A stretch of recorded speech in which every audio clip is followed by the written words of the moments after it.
This episode is brought to you by Hinge Consulting. If you're doing business on Amazon and you need to overcome the obscurity of that marketplace, Hinge Consulting will lay out the game plan that works best for your business. HingeConsulting.co. Success hinges on well-executed strategies. Hinge Consulting delivers on them.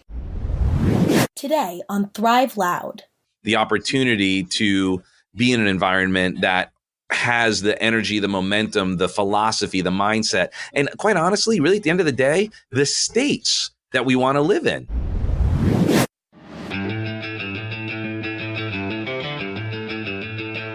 Now I'm getting really excited. Okay, this is the part where I'm going to get loud. Holy crap, here we go. I like telling stories. I learn best through experiences. Everything I do is because of everything I did. Talk about having maximum impact while having a ton of fun. When you can net through that, what you do leave behind for your listener will have more impact. Wow, bring it on.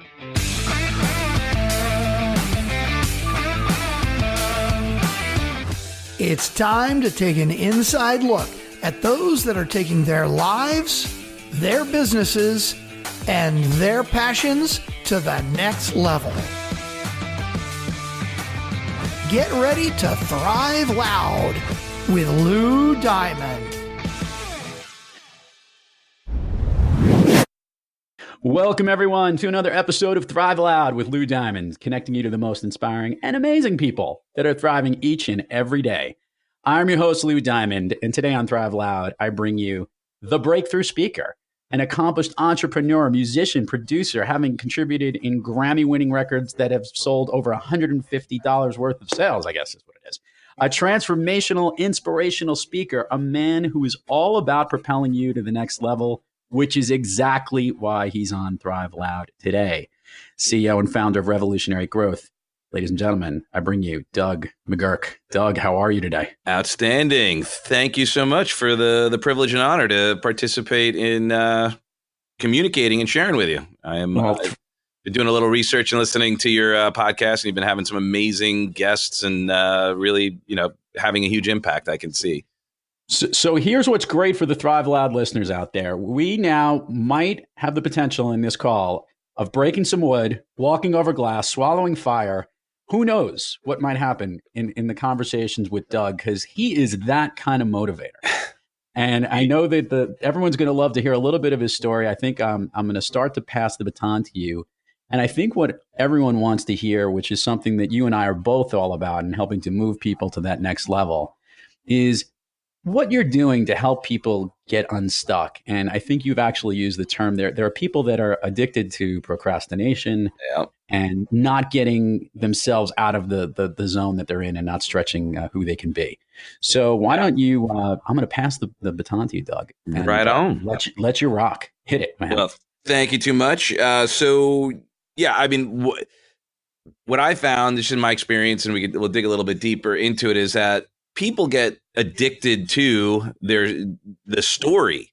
They get addicted to being a victim. Like, even if you're procrastinating, you're pretty much victimizing yourself by saying in some manner, shape, or form, there's some reason why you can't take whatever steps. And I'm blessed to have the opportunity. I actually work as well with people who struggle with substance abuse addictions, but really drugs and alcohol are not the problem. They're really a strategy, the solution to dealing with all those other stories, all those other addictions that we have. So really what people get addicted to, I think, and use that example, procrastination is an emotional state. And we get stuck in certain states. And what I found is that, I'll ask you this. Have you ever made a bad decision? I have. I've made at least 4 today. So yes, is the answer to that question. Yes. And what I would challenge is that the decisions weren't necessarily bad. It was the state you were in when you made those decisions. It was the emotion through which you ran the act of deciding through. So when we make decisions out of fear, when we make decisions out of being the victim, when we make decisions out of resentment, out of anger, very often the result we get is, in fact, what we were trying to avoid in the first place. And it runs that pattern. So when you brought up the example of like the fire eating or fire walking, glass walking, board breaking, brick breaking, arrow bending, all that stuff, it's not about that. It's about regeneralizing a belief system in your relationship with decisions and the state you're in, right? Because it requires a certain amount of state management to go through with some of these breakthroughs. And if we can fully associate those experiences to what it is that we're wanting to accomplish, we can then sort of break through those limiting beliefs, those challenges, those stories that we tell within our, the narrative we've got in our own head. And then we have a new story of how we overcame something. So really what people get addicted to are their emotions and the way and playing the victim. And I know it sounds a little trite and harsh, but if you look at all the pains in the world, most people feel pain because of something they're blaming or someone they're blaming, which again is back to being a victim. I also think it's the status of the state that you're in. And to your point about if I was in that mindset of not being positive, it would translate into something that would generate something that wouldn't be positive. It's almost like a perpetual cycle there. But I also believe that a lot of times people just get used to whatever they're in. And the thought of changing it is actually more scary in some cases 100% what the change would be. And that's a lot of what you're helping people to move through. Oh, yeah. And as a matter of fact, it's so interesting. I was listening to, just doing a little research, trying to get to know you a little bit. And I was listening to the Jenna Axelrod one, that was the last one I was listening to, and it's the absurdity of certainty. And that's exactly to your point. It's certain, it's comfortable. So people stay in their certainty zone, in their comfort zone, because, there's an old saying, the devil you know is better than the devil you don't. So some people actually stay in a situation that sucks, that is painful, that is horrible, but it's familiar. And they just end up going, well, then they start owning it as an identity. Like, well, that's who I am. That's always the way I've been. That's the way my parents were. If I surround myself with people who are achieving the same amount of misery, well, then I'm as miserable as they are. And, it's really an interesting thing because, the old saying, misery loves, company. Well, the truth is success loves company too. They just love successful company, happy company, loving company, grateful company. It's really funny that you brought up the Jenna Axelrod thing, because it was actually one of the questions that I have. Jenna has worked with me on many of the workshops that I do. Mm-hmm. And one of the exercises that Jenna, if you listen to her show, her stand-up comic background and her performance nature of who she is, we do a lot of stretching with our clients that we work with. And we'll try to, almost in an improv-like way of doing things, get them to embody an archetype that is really a stretch for them. So someone who might be a very quiet type person, maybe them being like a warrior would be a real stretch. And she will elevate them to a different level. I've seen some of your work and heard a lot about it. Can you talk to our listeners a little bit about what you do with Revolutionary Growth and some of the exercises and things that you do? Because there's nothing more powerful than seeing, like I always talk about this with Jenna, we know what we're going to get to at the end of a workshop, but the people in the audience have no idea and what state they've started that meeting with, and when they leave, what that's like. So maybe kind of walk through some of the great stories that you've had, because you've done some amazing ones. I appreciate that. So you brought it up as far as like the state and the archetypes, and that's what, there's only so many ways you could draw a square, right? So we're all speaking the same language. Exactly. And, so what it sounds like you guys have done with doing the archetypes, and we do similar stuff in embodying different philosophies, mindsets, and putting it in your body, is really moving someone from a low energy state to a peak state, to a higher energy state, so that there's movement, right? I use the example of driving. Like I use a lot of references in vehicles. And there was a time, which I'm sure some of everyone listening can remember, when cars did not have power steering. Right. And when the car wasn't moving, if you needed to move the wheel, it was really difficult. Once the car was moving, to start changing the direction becomes considerably easier. And the faster you're moving, the less you need to move the steering wheel to experience some change in direction and so forth. Right. So the first thing before getting into one of the breakthrough experiences is a lot of state management exercises where similar to what you were sharing with getting into the different archetypes, right? Like as a warrior, that's one of the ones we use as well. It's like, how do you stand as a warrior? Make the sound of a warrior. And it's amazing where, some of the weird stuff that we ask people to do at first, they're like, oh, this is crazy. No way. Not, why would I even want to? As an example, stage is great. So, oftentimes we'll do some exercises with board breaking, but we add some challenges too. It's not just the board, and there's a lot of work that we do where you're writing on the board and so forth. But then what we do is we put a straight pin in the board, and then you got to come straight down on the pin with your open palm. And it's still, even when I go to do it, it's still, your brain is going, what the hell are you doing? Like, what's wrong with you? So right there, you start getting that trepidation and so forth. And, obviously you got to have people sign releases. So we do all this state management work, get people yelling and screaming, really getting their energy flowing. They leave the room. They're in a peak state. They're walking out like warriors, not worriers. And then we come in and we hand them the waivers. And then all of a sudden their state changes. Right. Of course. So you're like, oh boy, you're not, okay, you're not kidding. So what happens is inevitably there's always a couple of people that don't want to do it. And I don't give anyone a board or an arrow or an opportunity to do any of the work without doing the waiver. So I'm usually, the way the whole waiver system works in a room that's, under 100 people, it's pretty easy to tell when someone isn't participating. Right. So we'll use that as an opportunity to get someone to, at very least, get their waiver so they could decide whether or not they're going to follow through at the time it's, the time to make that decision, right? We don't make bad decisions. We make them in a bad state.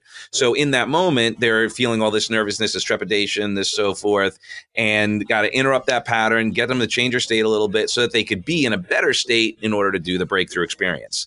So there's always one or two, not always, but oftentimes one or two that are like, when they read the waiver and they see the thing, they're like, nah, I don't need to do it. Right. And that's just a metaphor. That's a metaphor for how they show up in life. They're not experiencing something in their life because of whatever emotion, whatever relationship they're having with the experience.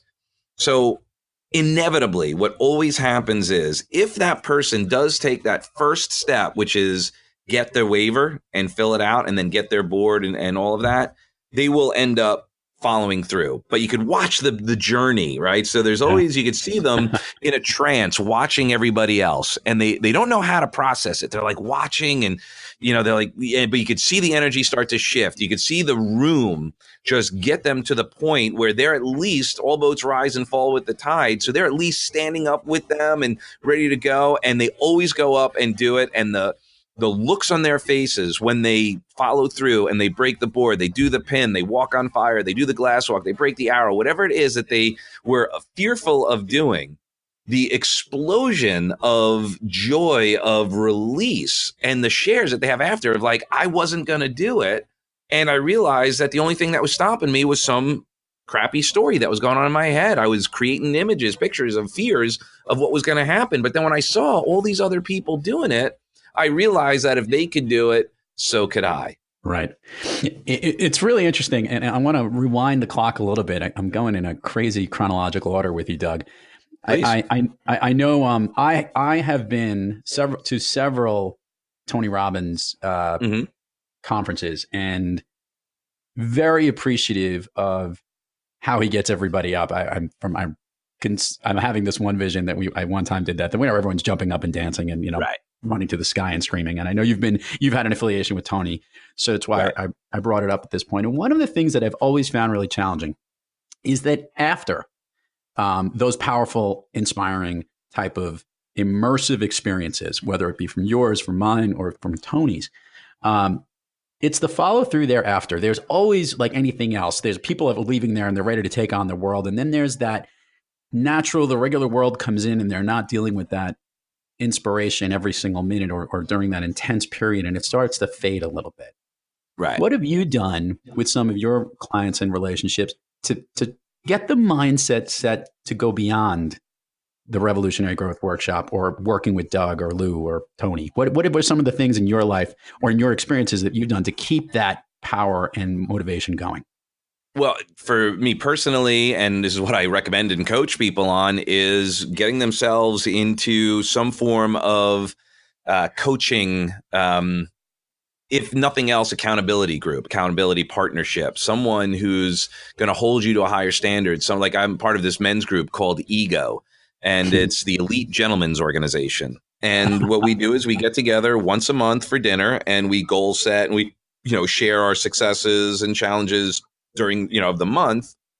And then each of us will get together at least once, like with each one for like a lunch or that kind of thing to hold ourselves to a higher standard, to keep the momentum going. So one of the things that, in order to create some lasting transformation, you've got to condition, like rituals create results. You are the company you keep. You are what you eat. So like, as an example, your podcast, right? So people who listen to this are using it as a vehicle to keep them at a peak state, to keep their axes sharp. And that's why we need people like us to continue to forward that momentum, to offer those perspectives, those reminders. Because, there's an old saying, if you don't use it, you will lose it. So I just had a vision sorry for interrupting. I just had the vision from the 40-year-old virgin line about that. Right. Maybe that was not what we were referring to, but anyway, keep going. Well, squirrel. Yeah. So, like as an example, I just a friend of mine, he still works with Tony. He's doing the same gig that I had, peak performance strategist, and he's still on the road with him. And we were just kind of checking in and, hey, what are your new goals for the year? What's your theme and so forth? And my wife had a child. We had a baby 3 years ago, and I'm still working on the sympathy weight, so I got to lose like 10 or 15 pounds. So I was talking to him, and he's very healthy, but he apparently had too. We were talking about, so one of my goals is, in my health is a little more energy and to lose a few pounds. And the first thing he said was, great, let's do this. Me too. Let's do Accountability Buddy, and we're going to do intermittent fasting. And every day we text each other and we just hold each other accountable. Hey, what time did you stop eating last night? What time did you start eating today? Like, hey, I'm struggling a little bit. I'm getting hangry. And we're coaching each other for no other reason than for the betterment of each other. And the challenge that oftentimes happens when we go to these events is we go to this experience. So we're in this full immersion thing, and we've got, 5,000 people or 500 people, doesn't matter. And everyone's feeling on top of it. They're feeling on fire. They could walk through walls. They did this breakthrough. I just did that. And then they go back home, and then their environment is not quite the same as where you came from. Right. So I always suggest, and I gather the same from you, is obviously you have this podcast to be part of your strategy to consistently offer people the opportunity to be in an environment that has the energy, the momentum, the philosophy, the mindset, and quite honestly, really at the end of the day, the states that we want to live in, right? Because at the end of our days, we're just going to have a collection of states. The state of our life is the collective states of our life. So when we're hanging around with people who are positive, who are grateful, who are funny, who are, leaders, who are challenging themselves, who are pushing themselves and pushing others and using that as a way to push themselves, next thing you know, that becomes your new normal. Right. When you hang out with people who their normal is what you aspire to, you can't help but pick up their states, their strategies, their philosophies. And then it's like you're in that environment again. It's so true. And it's so important for not just individuals in their own lives, people who run companies and are trying to create the culture that gives you that same type of vibe. I'm thinking about an episode that Andy Monfried, who was on, who's the CEO of Lotame, he literally had this philosophy. He never, ever wanted to have a company where people came to work with those Monday blues. Right. People, oh my God, I got to go to work. He wanted the exact opposite effect. And when you walk into the walls of the office, you're actually elevated. And that's what everybody does. And great leaders who follow people like us or listen to Thrive Loud or go to workshops like yours or Tony's or whatever, the ability to capture that and bottle it and bring it in to make it your own, that's the magic. So we offer kudos to people like Doug, who constantly remind us how we need to do this and why this is so important to keep everybody elevated at that game. And I like your idea just to keep keep the momentum going by finding other groups and set yourself for accountability. So great message, by the way. Yeah, accountability buddies, right? I mean, that's I like that. that's the answer, right? When you've got someone, I mean, that was one of the early things I got from Tony was, like I struggled, just being a miserable person, and my success in my music career was a direct result of putting myself in an environment with people who are getting the results that I wanted. So, I found, I was on Long Island. I see you're from New York as well. And the studio that was on Long Island, I started as an intern.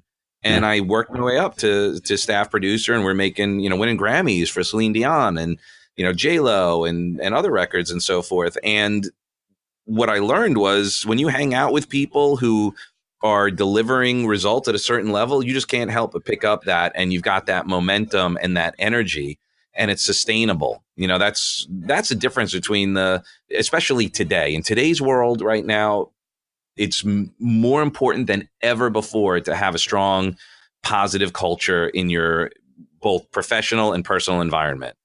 We're inundated with such negativity, and I mean, if you think about it, like there in the good book, ask and ye shall receive, seek and ye shall find.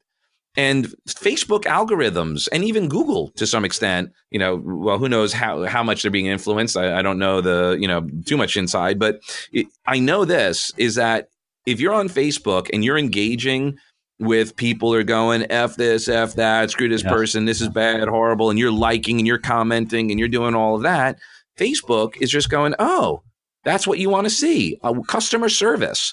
So it just gives you more of those things. It's true and scary, and it's so important to balance making it real. I'm actually a big fan of, and we've talked about these immersive experiences. Even from when it comes to training online, there's lots of advantages to technology. It is so important to connect with people for real. Like to literally get in front of those people, to sense the ability to connect with others, and that's what I'm all about. And I love this story. I want to rewind again a little bit. I keep going like fast forward, rewind. Okay. So you came from that music. You've done a lot of different, very cool things from music career, working with Tony as a coach and an inspiration, and obviously now doing what you do for Revolutionary Growth. And that path has all led to each other. And I know that we touched upon this a little bit, and that you had worked with those who've had some very serious drug addictions. Yeah. You obviously have places in your heart for all of these different loves of your life, so to speak, and how you can help them. Can we talk about what made you get towards this path from the very beginning? If we rewound all the way back to before all of this started, what led you on the path towards this? Because that's somebody who's been following their passions their whole way, but maybe there was some inspiration that started off from the very beginning for you. Okay. We can go real early and kind of weird. So I learned about sort of the impact, and I've actually, I don't think I've ever shared this to this degree in any public forum. So this will be interesting and hopefully of value. Yeah. So when I was about 3 or 4 years old, I just had a propensity to consume baby aspirin. And I would hide baby aspirin like in my house. Like when I was a little kid, I was able to figure out how to open it, and then I would hide them and get them. So apparently I was like popping pills at a young age. And around that time, I ended up eating an entire box of cyanide. Oh. And so I was about, 3 or 4 years old, and my mom finds me and found me that I eat this whole box of cyanide. She calls my dad, and my dad heard cyanide. Yeah. But anyway, I end up going to the hospital and getting my stomach pumped and so forth. And when I came to from this traumatic experience, my mother and father were freaking out. And one of my earliest memories was, how could you do this to us? And the meaning, I didn't learn this until much later, doing a lot of personal development work, but the meaning I gave it at that time was I hurt people. Like I can, without even realizing a behavior, not intentionally, but just me being, I could inadvertently, because I obviously didn't do it on purpose, create that level of pain in somebody, which then gave me this feeling of massive leverage. And I had to watch what I say because I became a people pleaser because like, oh man, like I don't want to create pain in somebody. I don't want to do this. And I became acutely aware of how my behaviors would impact others and mostly in the negative way. Right. And then as time went, I got older, and then I was the quintessential misunderstood kid, the long hair. I grew up on Long Island in Garden City. I don't know if you know the area, but it's know it well. Yes. Yeah. So it's a pretty well off area, and we were not legacy people. My family moved to that town to get us into the school systems, and I went to Chaminade. I got kicked out of there. I got kicked out of Garden City. I got everywhere, but luckily I ended up graduating. They hooked me up. But I was the stoner. I was the metalhead. I felt like a misfit among the misfits. Like even in my friends of the metalheads, the rockers, and all of that, I still felt out of place.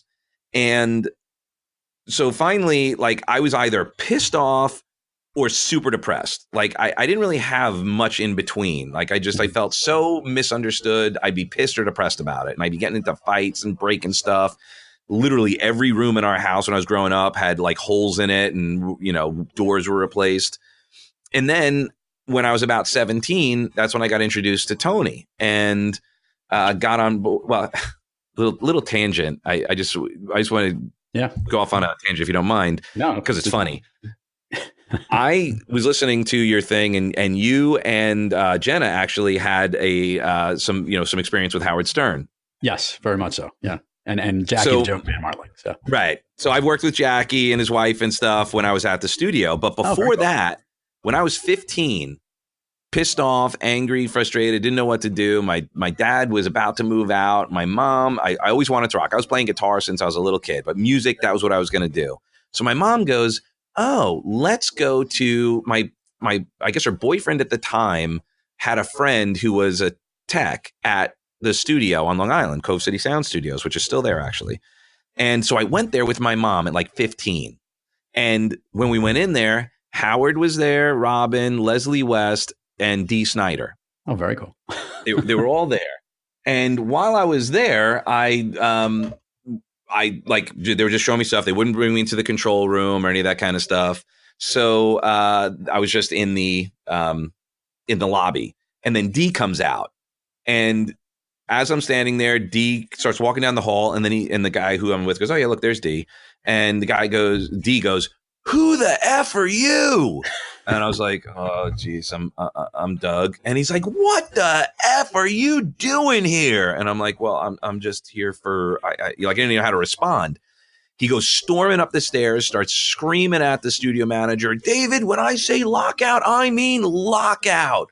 And just like went off. And the guy was like, "All right, dude, you got to go. Like, it's probably not a good idea." So then I left. And that was when I was 15. At like 20, after then listening to Tony and all that, like, I said, I'm going to go do music. That's what I'm going to do. I got a job as an intern at that exact same studio. A couple of years later, Dee is at the bottom. Oh, and by the way, while I was there too, I'd already started work. Dee was already working there. He was down. He had lost everything, started over, and he was the production coordinator for the studio for a record company or publishing company and all of that. And I was there then when Dee and I became good friends, and I co-produced the second Widowmaker record and all of that. And he's a Tony guy too. And I actually hooked Dee and Tony up later on because when I was working with Tony. But funny thing is, after that, I ended up, I was in private parts. I just went there for a goof, I'm on the cutting floor, but it was just like a funny thing, like the synergies and all of that. So what I found was working in music, what I was doing, I really wanted to be an artist, but what I found was I overcame drugs and alcohol at that time. Like I just stopped everything, applying basically what Tony taught. And I got so much joy out of all the different ways music was applying. I was helping people like make records, right? I got into it because I couldn't make my own. They just didn't sound right. So I was like, I either got to learn how to do it or learn how to pick someone to help me. So let me learn about it. And that's how I did it. But I got so much out of helping other people make these amazing records Then like for the big records that we worked on, like I knew for, you know, a half hour for a whole record, 3 minutes for a song that someone was having, I was part of someone, you know, kind of losing themselves for a moment. When I went on a road, I ended up being music director for a few of the bands that I worked on, and I would tour with them. So I would go out on the road and perform and do all of that. And I was like, man, I'm going out on stage, I'm meeting new people, and I'm part of someone changing their state, you know, for that, even they're forgetting about life for a moment. Right. And, you know, I'm doing God's work here. Like I'm just giving them a break. And then I'm sure you may know what happened to the music industry when Napster and all that came out. It just changed everything. And I had to reinvent myself. I had to start over again because budgets were getting slashed, studios were closing and so forth. So then I was like, well, how can I help people, but not just distract them, but like when they're done, like they're better off for it. Like whatever experience I have with them, it's not just some dancing monkey on stage that I'm, you know, performing or I'm helping make great music. Man, if I could help people make music of their lives, that is, now I'm really doing God's work. That's great. And I guess in a weird way, we have to kind of thank the music technology world and business that has changed, because we never would have had Doug McGuirk, the version we have today, maybe, if it didn't change and you needed to shift gears and figure out how to do that. Oh, yeah. So well, awesome. I mean, that's one of the things, you know, Tony shares and we share that there is like, instead of fighting what it is and saying something happened to me, it happened for me. Like all these experiences, once you shift that meaning, that miracle of perception shift of like, man, this was a gift. Like if this didn't happen, I wouldn't be where I am today. I wouldn't be having the impact. Doug, by the way, thank you for sharing that story. It was great and personal, and I know our Thrive Loud listeners love that. I'm going to go back to this, and I wanted to ask you, this is a signature question I ask on Thrive Loud. Mm-hmm. When you have trouble thriving, you, the person who literally is always trying to launch people to the next level, when you have trouble thriving, who is your sensei that you turn to get you back on the thriving track? Great question. I do my best to get represented to God, to, you know, to that otherness and just, you know, get re-centered and open my heart. And I also, you know, I play games with myself sometimes, be like, you know, do you guys remember David and Goliath? Remember that old show? David. What would Jesus do? Right. So we could have avatars or mentors, you know, use the example before, the archetypes that we could even put ourselves into and ask, you know, well, what would such and such do? And then I also have, you know, a team, you know, like the team is so important of people, my ego brothers, my wife, you know, which is a person you should have on your show. Check her out. Love Coach Heidi. I mean, she's incredible when it comes to, she's brilliant. And we have a no coaching rule unless we ask for it. My brothers in the ego group, you know, and the cool thing about technology is everything you need is available. Right. So sometimes I will just, you know, go down and just kind of research people who have had similar challenges and how they did it. Just like what you're doing right now. How do you do it? And oftentimes what I realize is it's because I'm just in a non-resourceful state and I've lost a sense of gratitude. And that's, for me, I just get back to a state of grace, a state of gratitude. And oftentimes that takes me out of whatever funk I'm in, because, you know, you can't be grateful and funky at this. Well, funky you can be, but in a funk. You know, so it's so important to really get represented to the gifts that we have. The only time if I'm not feeling together, if I'm not feeling connected, if I'm not in that zone, it's because gratitude's not there. Totally get it. This is your chance, my friend Doug. Give all the plugs and all the places where people can learn about you, Revolutionary Growth, et cetera, socials, websites. Your chance to shine and plug away. All right. So, well, revolutionarygrowth.com is, you know, my main site. And this, we're, you know, constantly sort of updating and putting things on there. It's relatively new. Revolutionarygrowth.tv is, I've been doing a series called The Real Deal On ... And I've been doing a series now on reinvention. So similar to what you're doing, right? So how do you get people, learn from the people, success leaves clues, right? How do they get to the next level? How do they deal with those adversities when they're not 100%, when they're not firing on all cylinders? And then the company that I work with in the addiction world is Palm Healthcare. Mm-hmm. And we're a full service, detox to IOP. So that's like my service work, is to help people who are so downtrodden, so low that they've got to completely reinvent themselves, rebuild themselves, and help them create a life worth being sober for, to get out of that victimhood and into victorship, and, to be a warrior rather than a worrier.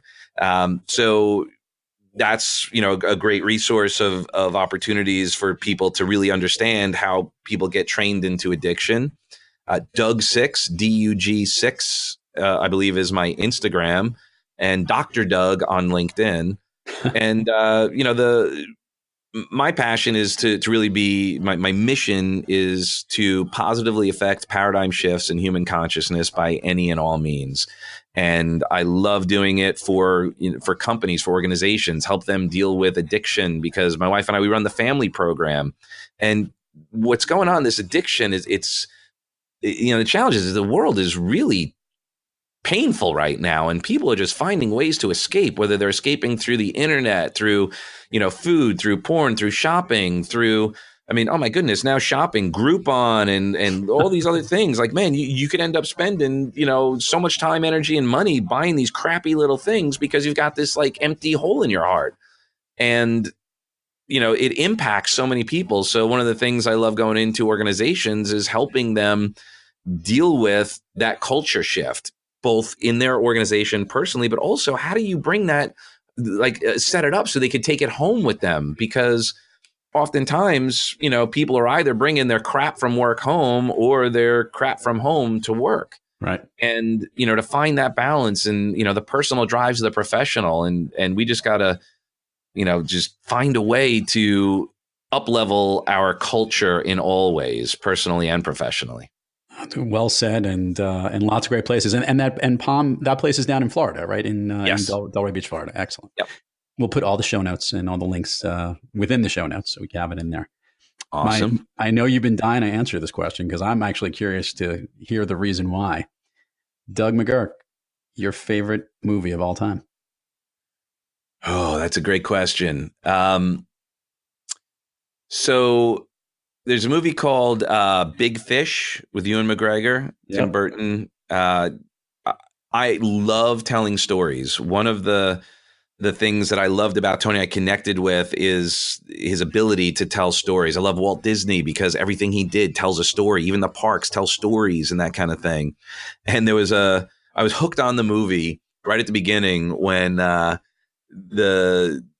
forget the father's name. The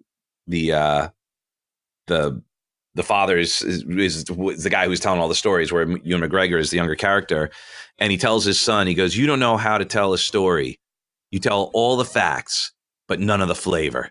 I love that line. And he's like, yeah, that's storytelling is such an art, and that's how we learn, through telling stories. And to me, like, every time I see that, I cry at the end when everybody comes together and you see how the stories were all based in truth. He just was so flavorful in the way that he told them. They seemed so outlandish, but that's why you remembered them, was because they were so intense. That's why we do these workshops, these breakthrough experiences, because you're going to remember them. People don't remember what you did. They remember how you feel. So when you tell a story that emotes, like, awesome emotion, not just, obviously you got to have the hero's journey, got to have some pain in there. But when there's a hero's journey and at the end of it, we're better off for it, man, Christ, great storyteller, it's right there. And Albert Finney, by the way, was the Albert Finney. Yes. Thank you.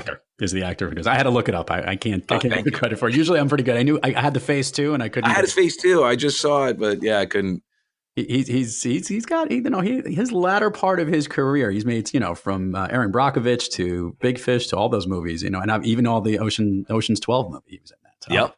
His guy that came on. Doug McGuirk, this was fun and phenomenal information, great lessons, and keep doing what you're doing, man. When I sign off this show, it's going to sound exactly with a lot of the things you believe in. And I know that, thriving onward and upward is what you're all about. And I think the Thrive Loud community totally connects with that. So thank you for coming on today. Thank you. And again, to all the Thrive Loud listeners, thank you for listening to this incredible episode with Doug McGuirk. Keep thriving onward and upward. And remember, be brief, be bright, be gone. You've been listening to Thrive Loud with your host, Lou Diamond. Make sure to subscribe on iTunes or wherever you get your podcasts, and follow us on Twitter and Facebook at Thrive Loud, or find us on the web at thrivepartners.net.